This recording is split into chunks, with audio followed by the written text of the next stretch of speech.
भूल भुलैया। सिद्धार्थ चतुर्वेदी कई सालों के बाद अमेरिका से वापस लौटता है। उसके आने की खबर से सभी खुश हो जाते हैं। उसकी शादी बहुत पहले ही राधा से तय हो चुकी थी और इस कारण वो भी बहुत खुश हो जाती है।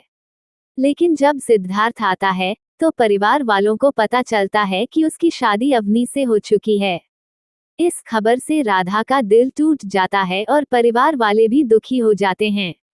अवनी और सिद्धार्थ वहां एक महल में रहने का फैसला करते हैं, पर परिवार वाले उसके इस फैसले का विरोध करते हैं क्योंकि उन्हें वो भूतिया महल लगता है। लेकिन सिद्धार्थ इन बातों को नहीं मानता और उसकी उस महल में सुरक्षा हो, इस कारण पूरा परिवार उस महल में रहने चले जाता है। अवनी को अपने महल में एक ताला लगा कमरा दिखता है। वो उसकी चाबी बनवाने को किसी से कहती है। चाबी मिलते ही वो दरवाजे को खोलकर अंदर चले जाती है। वहां उसे मंजूलिका का सामान आदि दिखता है। लेकिन जब वो वापस आती है तो परिवार वाले उससे कहते हैं कि उसने दरवाजा खोलकर गलत किया है।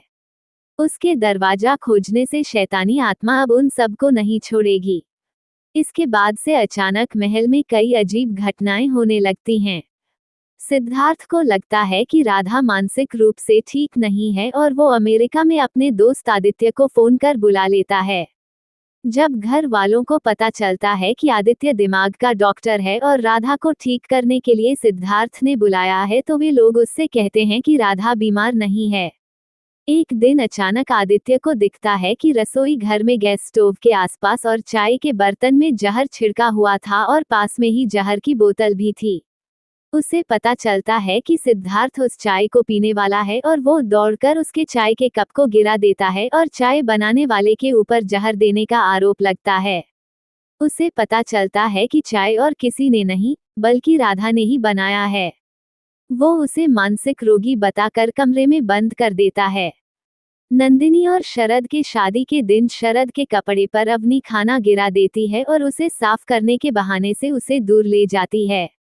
अवनी के कहीं न दिखने के कारण सिद्धार्थ और आदित्य उसे ढूंढने लगते हैं और उन्हें अवनी और शरद दिख जाते हैं। सिद्धार्थ को लगता है कि शरद उसकी पत्नी के साथ जबरदस्ती करने की कोशिश कर रहा है और वो उसे मारने लगता है। आदित्य उसे रोकता है और अवनी को उसके कमरे में ले जाने बोलता है। सिद्धार्थ अपना गुस्सा शरद पर निकालने ही वाला होता है कि आदित्य उसे समझाता है कि अवनी को दोहरे व्यक्तित्व वाली बीमारी है। वो उसे बताता है कि वो अवनी के घर गया था। वहां उसे पता चला कि उसे किस्से कहानियों का बचपन से बहुत शौक था। उसकी दादी उसे हर दिन कहानी सुनाती थी, पर उनके मरने के बाद वो अपने पिता के साथ अमेरिका चले गई। पर उसके दादी के जाने से उसके मन में बहुत बड़ा आघात हुआ था। जब अवनी इस महल में आई तो उसने मंजूलिका के बारे में जानकारी लेनी शुरू कर दी। उसे पता चला कि किस प्रकार राजा विभूति नारायण को एक नाचने वाली मंजूलिका से प्यार हो जाता है।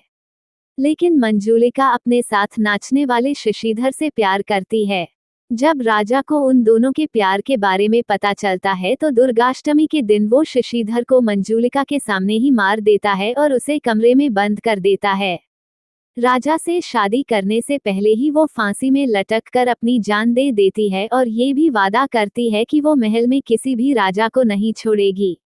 इस कहानी को जानकर अवनी अपने आप को मंजूलिका समझने लगी है और सिद्धार्थ को राजा विभूति मानकर मारने का प्रयास कर रही है।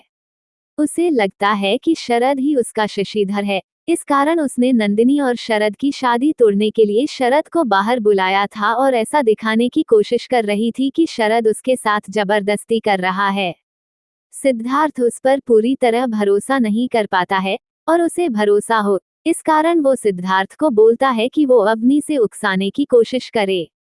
जब सिद्धार्थ अवनी को उकसाता है तो वो मंजूलिका की तरह बोलने लगती है, जिससे सिद्धार्थ डर जाता है। उसके चिल्लाकर अवनी कहते ही वो सामान्य हो जाती है। वो सिद्धार्थ को अवनी को ठीक करने का तरीका बताता है। दुर्गाष्टमी के दिन वो किसी तरह अवनी के मंजूलिका बनने के बाद उससे वादा ले लेता है कि वो अगर राजा को मार देगी तो वो अवनी का शरीर हमेशा के लिए छोड़ देगी, और अवनी, जो मंजूलिका बनी है, वो वादा कर लेती है। आदित्य ये दिखाता है कि उसने सिद्धार्थ को मार दिया है और उसके मौत के बाद अवनी के मन में बसी मंजूलिका हमेशा के लिए चले जाती है। अवनी के पूरी तरह ठीक होने के बाद आदित्य राधा से कहता है कि यदि उसे उसके साथ शादी करने में रुचि है तो वो अपने माता पिता को शादी की बात करने के लिए ले आएगा। ये बात सुनकर राधा खुश हो जाती है और उसकी खुशी को देखकर आदित्य उसका जवाब समझ लेता है। यदि ये कहानी आपको पसंद आई हो तो अपने दोस्तों और अन्य लोगों के साथ शेयर जरूर करिएगा।